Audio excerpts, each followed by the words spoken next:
Una muchacha sola y sin familia no me conviene. No es lo que busco en mis cuartos. Su ropa cayó sobre los adoquines de la calle Hidalgo mientras los vecinos miraban y no decían nada. 17 años, 180 pesos cosidos en el dobladillo de la falda y un padre que acababa de borrar su nombre de la familia.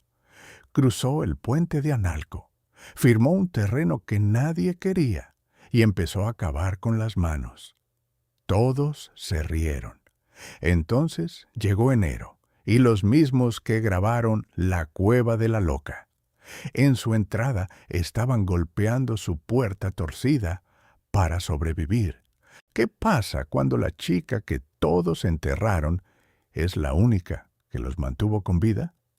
La mañana del domingo empezó con misa, como todas las mañanas de domingo en Analco.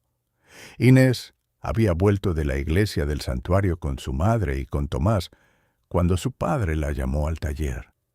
Había un hombre sentado en la única silla buena de la casa, con el sombrero sobre la rodilla y un traje que olía a naftalina. Se llamaba Don Fermín Losada, un hueso duro. Tenía 52 años, manos anchas y una manera de mirarla que a Inés le revolvió el estómago antes de que dijera una sola palabra. Su padre le explicó sin rodeos que don Fermín aceptaba saldar las deudas de la alfarería, que eran considerables, a cambio de casarse con ella antes de que acabara el año. Le dijo que era una oportunidad, que no todas las chicas de Analco tenían esa suerte, que muchas darían lo que no tienen por un hombre con posición y casa propia. Inés lo escuchó hasta el final. Después dijo que no. Su padre le pidió que lo pensara bien. Ella dijo que ya lo había pensado. Don Fermín se levantó, recogió el sombrero con calma y salió sin despedirse. Fue entonces cuando el padre de Inés cambió de tono y le dijo que si no estaba dispuesta a ayudar a su familia, que buscara otro techo, porque el suyo no era para quienes solo saben recibir y no dar. Inés subió al cuarto que compartía con Tomás desde que eran pequeños y empezó a doblar su ropa en silencio. Escuchó a su padre moverse por la casa, escuchó el golpe de la puerta del taller, escuchó a su madre en la cocina sin moverse, sin decir nada, como si todo lo que pasaba estuviera ocurriendo en otro país. Tomás entró al cuarto con el costal de Ixtle que usaban para llevar barro al horno y lo puso sobre la cama sin mirarla a los ojos. Dentro estaba la paleta pequeña que el abuelo había dejado al morir, el cuchillo de alisar que Inés usaba a escondidas cuando el padre no estaba, y 2 bloques de arcilla seca envueltos en trapo. Tomás tenía 14 años y no dijo una sola palabra mientras ella metía la ropa encima de las herramientas. Cuando terminó, ella lo abrazó y él apretó los brazos con una fuerza que no correspondía a su tamaño.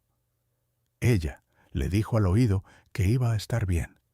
Él asintió contra su hombro, pero no la soltó enseguida. Afuera, el padre abrió la ventana y lanzó lo que quedaba a la calle: una botella de agua, un par de guaraches viejos, el delantal de trabajo.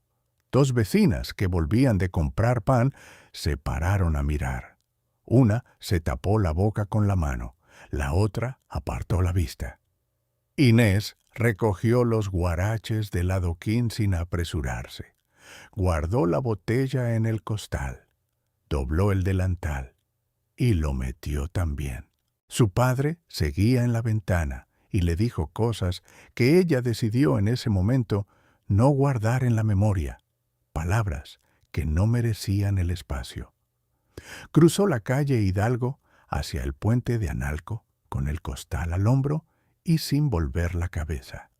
El río Santiago estaba quieto esa mañana de un café sucio y denso, y el puente olía a hierro mojado. Llevaba 180 pesos cosidos en el dobladillo de la falda, dinero que había ganado en 3 años bordando mantelerías para una casa de la calle Juárez, cuyos dueños nunca supieron su nombre.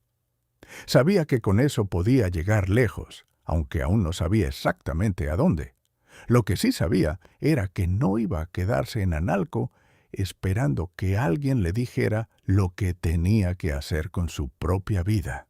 En el ayuntamiento había visto un aviso meses atrás, casi borrado por la humedad, que ofrecía el uso de terrenos en la provincia a quien quisiera trabajarlos. Lo había leído 2 veces y después lo había olvidado, o creído que lo había olvidado. Ahora, caminando sola por el puente, ese papel volvió a su cabeza con una claridad que le pareció casi una respuesta. Llegó a Zapotlanejo en 2 días. El último tramo en el pescante de la carreta de un repartidor de pulque que le cobró 2 pesos y no le preguntó nada. El ayuntamiento del pueblo era una sala pequeña con una mesa, 2 sillas y un hombre llamado Bernardo Pizarro, que llevaba el título de alcalde con la misma comodidad con que se lleva un abrigo heredado, sin acabar de ajustarlo bien. Cuando Inés le explicó que quería firmar el uso del terreno junto al río Verde, el hombre la miró por encima de los anteojos y le preguntó si tenía familia en la zona. Ella dijo que no. Él le preguntó si sabía que ese lote en particular llevaba 2 años sin que nadie lo quisiera. Ella dijo que sí. Él le preguntó si entendía que el invierno en esa ribera podía ser complicado. Ella dijo que lo tendría en cuenta. Pizarro selló el papel con una expresión que mezclaba la burocracia con la diversión y le devolvió su copia doblada en 4. Cuando Inés salió, él le dijo a su secretario que en primavera iban a tener que archivar ese contrato como abandonado. El secretario estuvo de acuerdo. El lote era una loma baja de arcilla roja a la que los del pueblo llamaban el Cerro Inútil, y el nombre era Honesto. No había árboles, no había sombra, no había ninguna estructura, solo tierra y el río moviéndose lento debajo. Inés recorrió el perímetro, se agachó, tomó un puñado de tierra y lo apretó en la mano. Era arcilla buena, densa, del tipo que su padre usaba para los moldes de los azulejos grandes, la que aguantaba el peso sin rajarse. Pasó años mirando ese proceso sin que nadie le explicara nada, pero lo había guardado todo, cada gesto, cada proporción, cada detalle que su padre hacía sin pensar, porque lo llevaba en las manos desde niño. Sabía que la tierra a 1,5 metros de profundidad mantenía una temperatura casi constante todo el año, que los hornos de Analco estaban construidos parcialmente bajo tierra por exactamente esa razón. Sacó el cuchillo del costal y marcó un rectángulo en el suelo. 3 metros de ancho, 5 de largo. Empezó a cavar esa misma tarde. Los primeros días, los hombres del pueblo la ignoraron. Después, cuando el hoyo empezó a tener forma, comenzaron a detenerse. Aurelio Montesinos, que tenía el almacén donde Inés había comprado una cuerda y una azada pequeña con sus primeros pesos, se acercó un jueves a mirar con los brazos cruzados.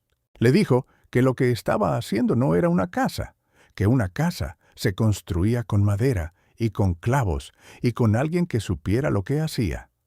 Inés le preguntó si tenía madera para venderle. Él le dijo el precio. Ella hizo el cálculo en silencio y entendió que no alcanzaba y siguió cavando. Cuando el refugio tomó forma con las paredes alisadas, el techo de tepes y la puerta torcida encajada en su marco de barro, alguien grabó en la roca de la entrada: la cueva de la loca. Inés lo leyó por la mañana sin cambiar la expresión. Fue al arroyo, trajo arcilla en la falda y tapó las letras con las manos. Después entró, cerró la puerta y se sentó en el suelo que ella misma había nivelado piedra por piedra. Adentro hacía 16 grados. Afuera, el viento de octubre ya cortaba. Nadie en Zapotlanejo había almacenado leña suficiente porque nadie en Zapotlanejo creía que la necesitaría. El invierno en la ribera del Río Verde solía ser fresco, húmedo en los peores casos, pero nunca lo que llegó en enero de 1939. La primera nevada cayó un martes por la madrugada y para el miércoles al mediodía, los caminos que conectaban el pueblo con Arandas y con Tepatitlán eran intransitables. La carreta de suministros que llegaba cada jueves desde Guadalajara no apareció esa semana ni la siguiente. Aurelio Montesinos abrió su almacén el primer día con cara de quien todavía no entiende bien lo que está pasando. Vendió los últimos atados de leña que le quedaban a precio normal, porque aún no había calculado que no iba a recibir más, y para el viernes ya no tenía nada que vender. Su mujer Remedios le dijo que quemaran las sillas del comedor. Él le dijo que no exagerara. Ella no respondió. Fue a la cocina, volvió con el hacha pequeña que usaban para partir ramas y la dejó sobre la mesa sin decir nada más. Esa noche quemaron las sillas. Al día siguiente empezaron a mirar la mesa. El padre Esteban Ríos intentó mantener la misa de los domingos en la iglesia de Nuestra Señora de la Asunción, que era lo que correspondía hacer y lo que la gente necesitaba. O eso creía él. El primer domingo de enero, los fieles llegaron con cobijas sobre los hombros y se sentaron apretados en las bancas de madera. El padre Esteban rezó con el aliento visible frente al altar y acortó el sermón a 10 minutos, porque le costaba articular bien con el frío. Después, cuando la gente salió y él se quedó solo recogiendo los cereales, se sentó en la primera banca y estuvo un buen rato mirando el suelo de piedra sin rezar ni pensar en nada en particular. Era un hombre de 50 y tantos años que había visto pestes, sequías y la revolución, pero el frío de enero lo descolocó de una manera que no supo explicar. Cuando llegó a casa esa tarde, encontró que su ama de llaves había quemado los 3 libros viejos que él guardaba en el cuarto de la leña. Le dijo que lo sentía, que no había otra cosa. Él le dijo que había hecho bien, y lo decía en serio. Aurelio Montesinos perdió la sensibilidad en 2 dedos del pie derecho sin darse cuenta de cuándo había empezado. Un lunes por la mañana intentó ponerse la bota y notó que los dedos no respondían bien, que los movía, pero no los sentía, como si pertenecieran a otra persona. Remedios los miró y los tocó, y su cara dijo todo lo que no dijo en voz alta. Le envolvió el pie en tiras de una sábana vieja y le dijo que tenía que ir al médico de Arandas, que era el más cercano, a 14 kilómetros por un camino que en ese momento era un lodazal congelado. Aurelio dijo que esperaría a que el tiempo mejorara. Remedios no discutió porque sabía que discutir no servía de nada con él. Pero esa noche, mientras él dormía, ella se quedó despierta mirando el techo y haciendo cuentas de cuántas noches más podían sobrevivir con lo que les quedaba. La respuesta no era buena. Sus 3 hijas dormían en el cuarto del fondo, las 2 mayores juntas en una cama, la pequeña Pilar sola en la otra, con 2 cobijas encima y aún así con la nariz fría cuando Remedios la fue a revisar a medianoche. Pilar tenía 7 años y había pasado los últimos 4 días con una fiebre que subía por las noches y bajaba un poco durante el día, lo suficiente para que Remedios se convenciera de que estaba mejorando, y luego volvía a subir y la dejaba sin argumentos. La niña no se quejaba mucho, que era lo que más preocupaba, porque los niños que no se quejan cuando están enfermos están demasiado cansados para hacerlo. Remedios le daba caldo de lo que hubiera. Le ponía paños en la frente, le leía en voz alta de un libro de cuentos que le habían regalado por la Epifanía 2 años antes. Pilar la escuchaba con los ojos entreabiertos y a veces pedía que le releyera el mismo párrafo 2 veces, no porque no lo hubiera entendido, sino porque le gustaba escuchar la voz de su madre repetirse. En la 5ª noche del frío más intenso, cuando Remedios fue a revisar a la niña antes de acostarse, Pilar tosió, y en el pañuelo que se llevó a la boca quedó una mancha oscura. Remedios la miró. La niña la miró a ella. Ninguna de las dos dijo nada durante un momento que duró demasiado. Remedios salió de la habitación, fue a donde estaba Aurelio y le dijo lo que había visto. Él se levantó con el pie vendado y fue a ver a la niña, y cuando volvió, tenía una cara que Remedios no le había visto nunca, ni cuando murió su padre, ni cuando perdió la cosecha entera de aceitunas en el 31. Le dijo en voz baja que había que hacer algo. Ella le dijo que lo sabía. Los dos se quedaron callados, porque las opciones eran pocas y todas malas. El médico estaba a 14 kilómetros. El camino era intransitable y en el pueblo no había nadie con conocimiento suficiente para ayudar a una niña que tosía sangre. Fue entonces cuando Remedios pensó en el refugio del cerro. No lo dijo en voz alta enseguida. Lo pensó durante unos minutos, sopesando el orgullo de su marido, sopesando las veces que él había reído desde la carreta, sopesando todas esas cosas contra la cara de Pilar en el pañuelo. Después fue al cuarto, envolvió a la niña en todo lo que encontró, la cargó en brazos y le dijo a Aurelio que iba a salir. Él preguntó a dónde. Ella no contestó.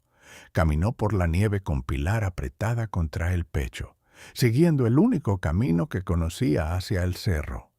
Cuando llegó frente a la puerta torcida del refugio, golpeó con los nudillos morados 3 veces. Inés abrió casi de inmediato, como si no hubiera estado durmiendo, o como si hubiera aprendido a dormir con un oído siempre atento. Miró a Remedios, miró a la niña y se hizo a un lado sin decir una palabra.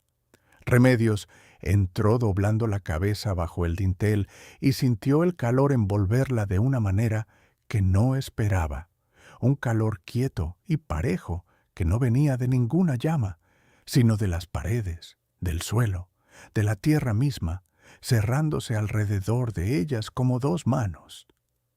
Pilar dejó de temblar en menos de 1 hora.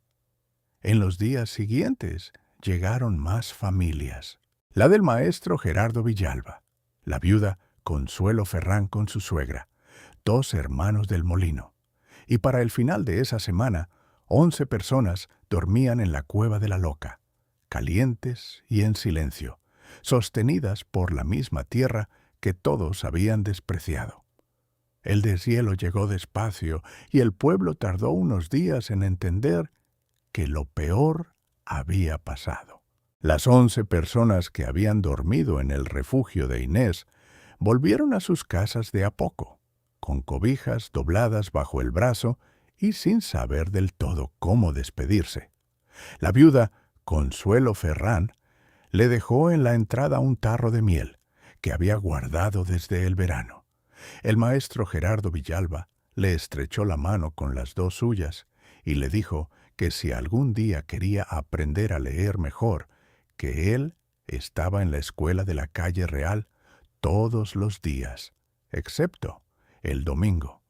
Inés le dijo que ya sabía leer.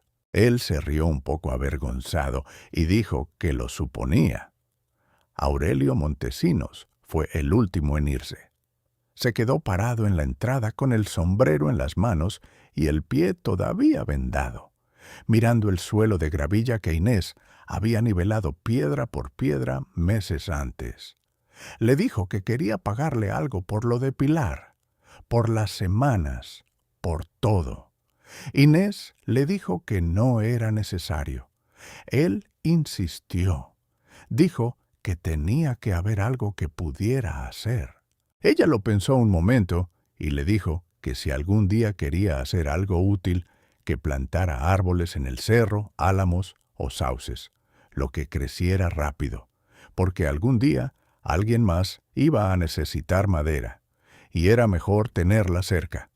Aurelio asintió, se puso el sombrero y se fue sin dar la vuelta. Esa misma tarde Inés vio desde el cerro que el camino a Arandas ya estaba transitable. Don Rodrigo Alcántara llegó a Zapotlanejo una mañana de marzo en un Ford negro que dejó estacionado frente al ayuntamiento con las ruedas cubiertas de barro hasta los ejes. Era un hombre de unos 40 años, con traje de ciudad y una carpeta de cuero café bajo el brazo, que llevaba el sello impreso de la Comisión Organizadora de la Exposición Nacional de Artes y Oficios de Guadalajara. Venía buscando alfareros y ceramistas de la provincia que pudieran abastecer los pabellones del Parque Agua Azul, donde la feria abriría sus puertas en mayo. Había visitado 3 talleres en los pueblos vecinos, y en los 3 había encontrado la misma historia.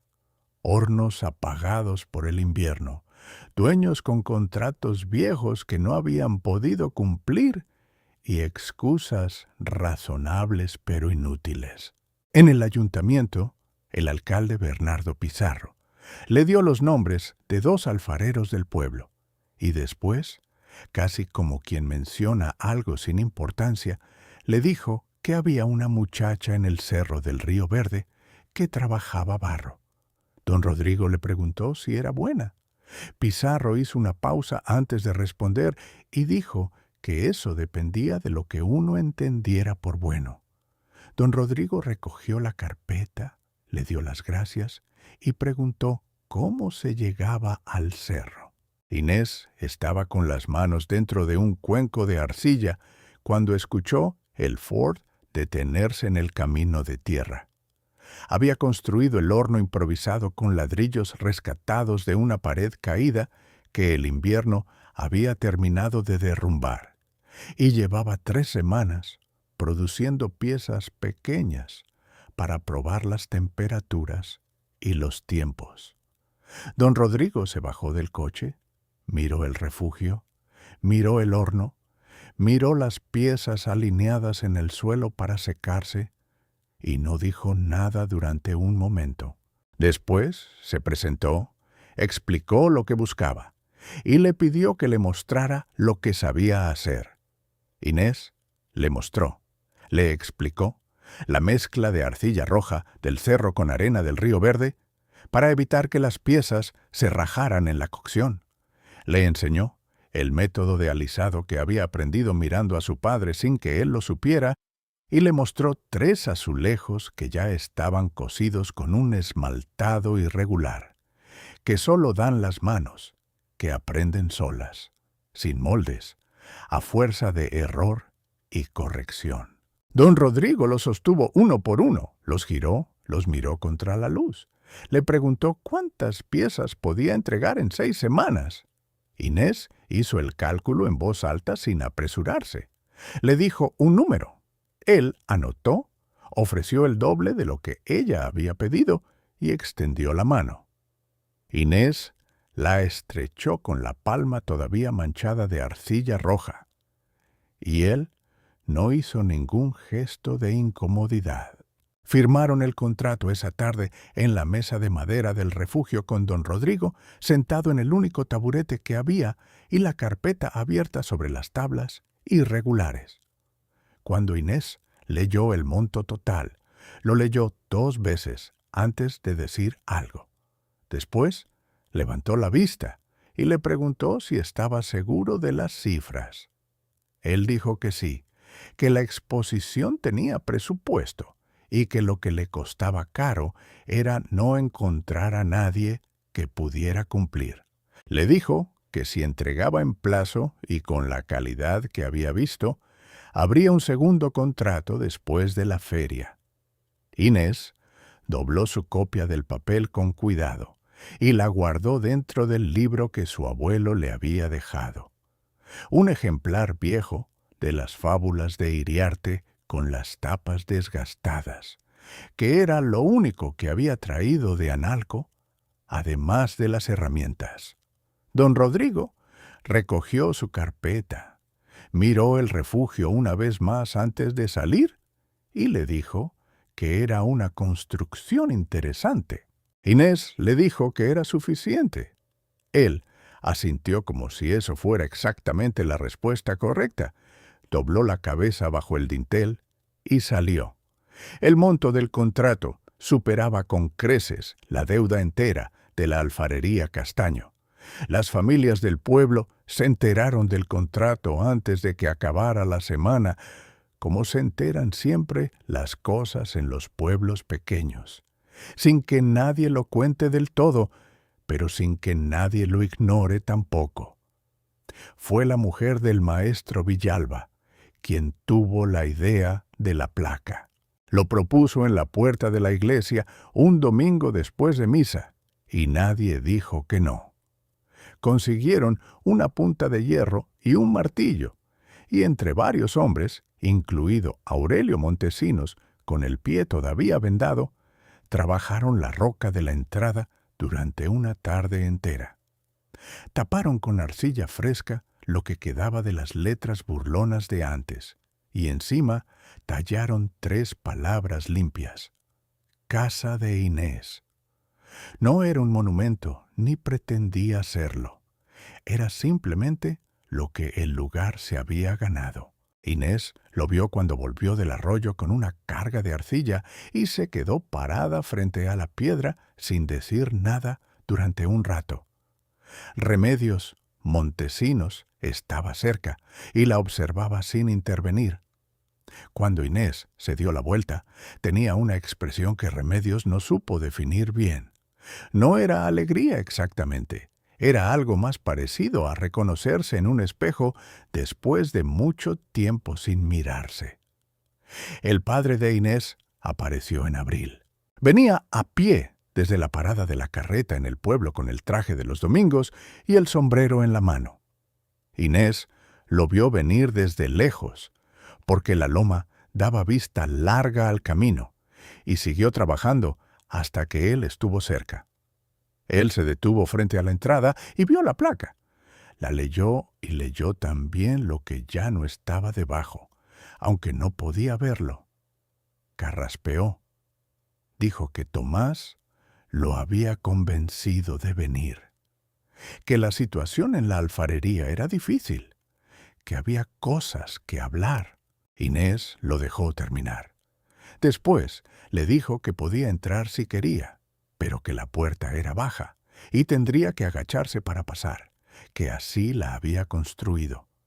Su padre la miró a ella, miró la puerta, volvió a mirarla a ella.